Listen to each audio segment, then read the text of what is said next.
자, 이제 여러분 개인회생을 신청하시려고 하는데 바로 신청서부터 넣지 마시기 바랍니다. 먼저 여러분들 통장의 상태부터 확인해야 됩니다.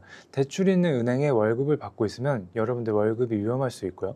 자동이체를 해지 안 하시고 그대로 두면 여러분들 생활비가 바로 빠져나갈 수 있고, 집으로 우편물이 가면 가족들이 여러분들의 개인회생 사실을 바로 알 수 있죠. 그리고 제일 많이 물어보는 질문이 가족, 부모님 또는 배우자 몰래 개인회생이 가능하느냐. 오늘 이러한 점들에 대해서 제가 바로 정리해 드리겠습니다. 첫 번째는요, 여러분들이 이제 대출 있는 은행은 개인회생을 시작했다 그러면 사용을 하시면 안 됩니다. 급여 통장이라면 가능하면 바꾸시고, 생활비 통장도 대출 없는 은행 계좌로 쓰는 게 좋습니다.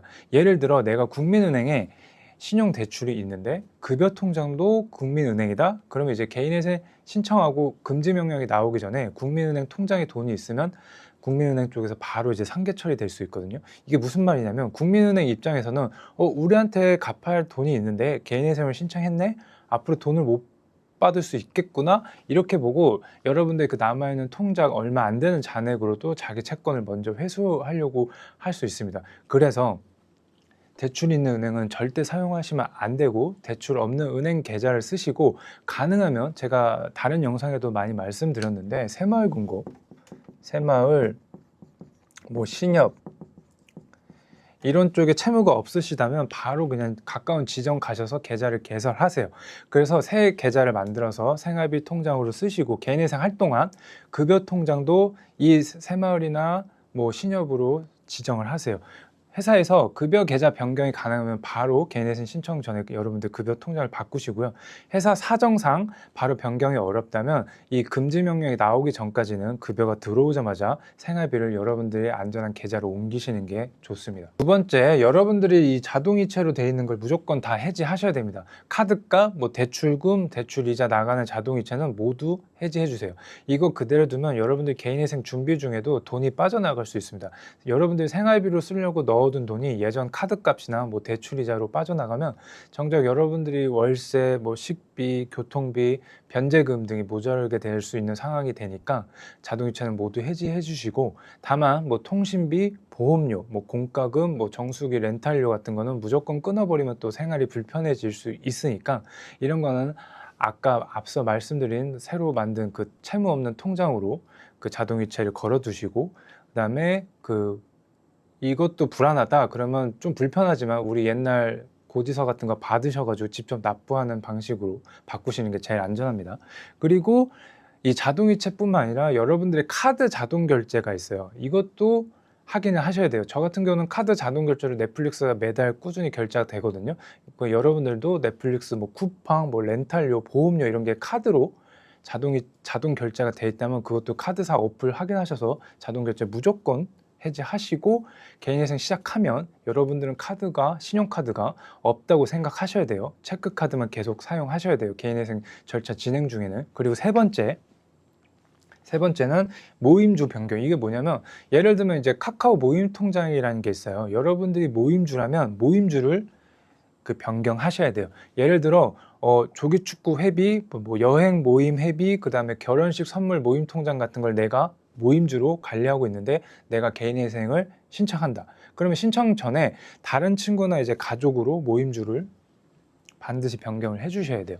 왜냐하면 그 돈은 실제로 내 돈이 아니잖아요. 친구들 돈이고 모임 돈이고 같이 쓰려고 모아둔 돈인데, 계좌상으로는 내 통장에 내 돈으로 보이기 때문에 그 계좌에 그 채무 있는 금융기관과 엮여 있거나 상계나 압류 문제가 생기면 그 친구들 돈 때문에 난처해질 수 있습니다. 그러니까 예를 들면 카카오 모임주인데 여러분들이 카카오뱅크에 이제 신용 대출이 있는데 개인회생을 한 거예요. 그러면 카카오뱅크는 그 상계 바로 압류하는 게 엄청 빠르거든요. 그래서 개인회생 신청하시기 전에 이거 모임주를 무조건 변경해 주시는 게 제일 중요합니다. 한번 빠져나간 돈을 다시 돌려받는 건 절대 쉽지 않아요. 그러니까 개인회생 신청 전에는 모임통장 모임주라면 미리 바꾸는 게 좋습니다. 네 번째, 여러분 우편물을 방어할 수 있는 방법을 알려드리겠습니다. 특히 가족한테 개인회생 사실을 알리고 싶지 않은 분들 중에 집으로 우편물이 오면 어떡하죠, 이렇게 걱정을 많이 하시는데, 개인회생을 진행하면 이제 채권자들이 내용 증명, 채권자 관련 우편, 안내문 같은 게 많이 오거든요. 그래서 우편물 방어를 위해서 네이버에 이 로엔스 우편물 치시면 밑에 이제 사용 방법이 자세하게 나옵니다. 그래서 채권 추심 독촉에 관한 우편물을 여러분들이 이 로엔스 우편물을 사용해서 지정한 곳으로 하면은 그 우편물이 이제 가족들이 우편물을 보기 전에 여러분들이 직접 확인할 수 있는 그런 제도인데요. 그래서 금지 명령 나오기 전까지는 좀 한숨을 돌릴 수 있죠. 그런데 여기서 주의하셔야 될 게, 이 로엔스 우편물 한다고 해도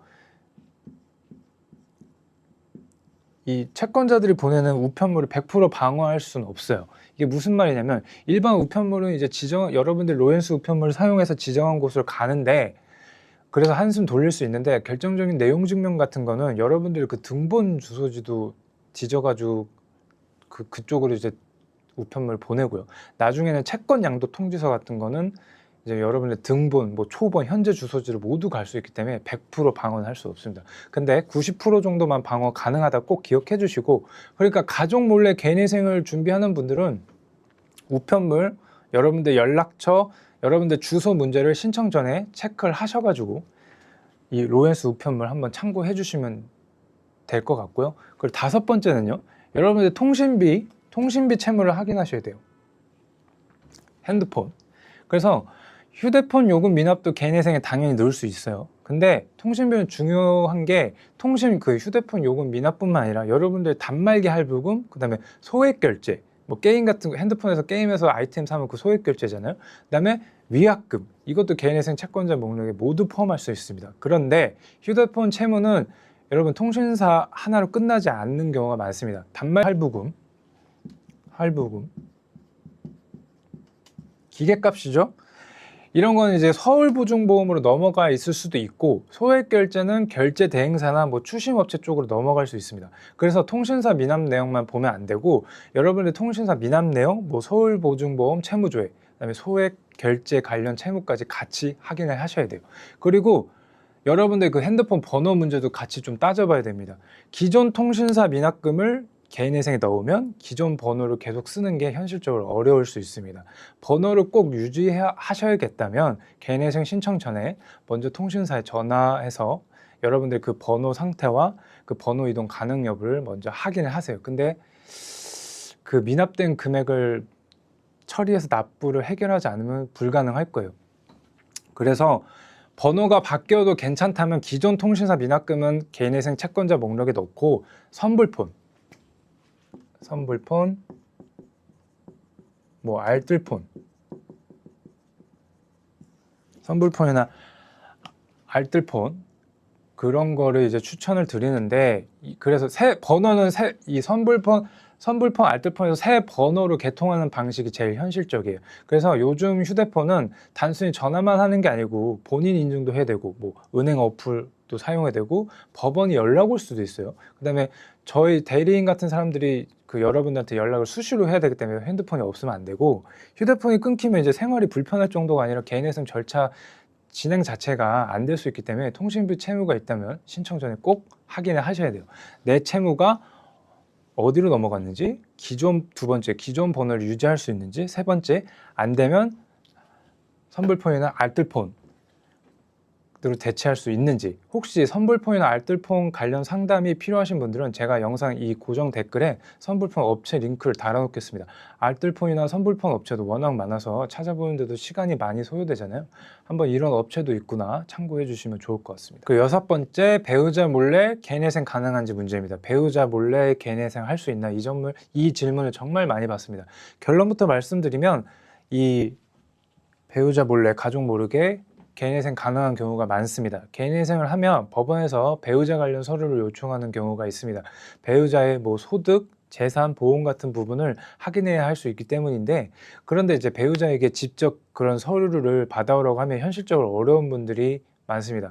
개인회생 하는 거를 배우자가 알면 큰일 난다? 뭐 이런 경우에는 구청이나 관공서 같은 그런 주민센터 등의 저 같은 사무직원이 법원을 통해서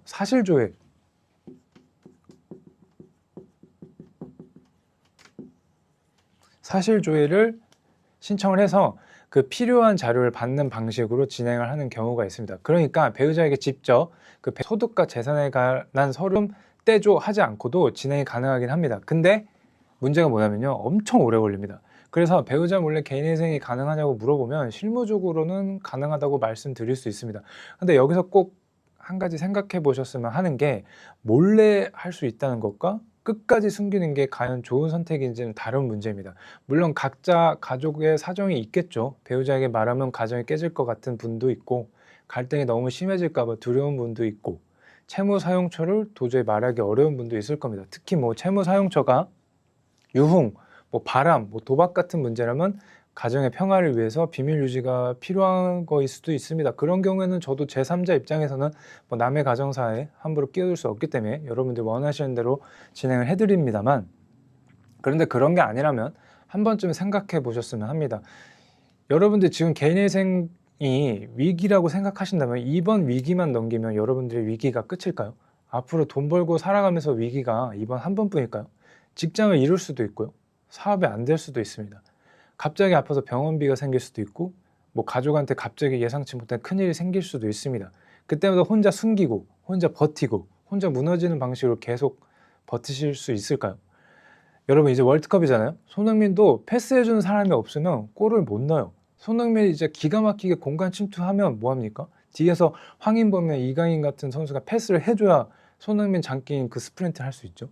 여러분 옛날에 마이클 조던 덩크 잘하잖아요.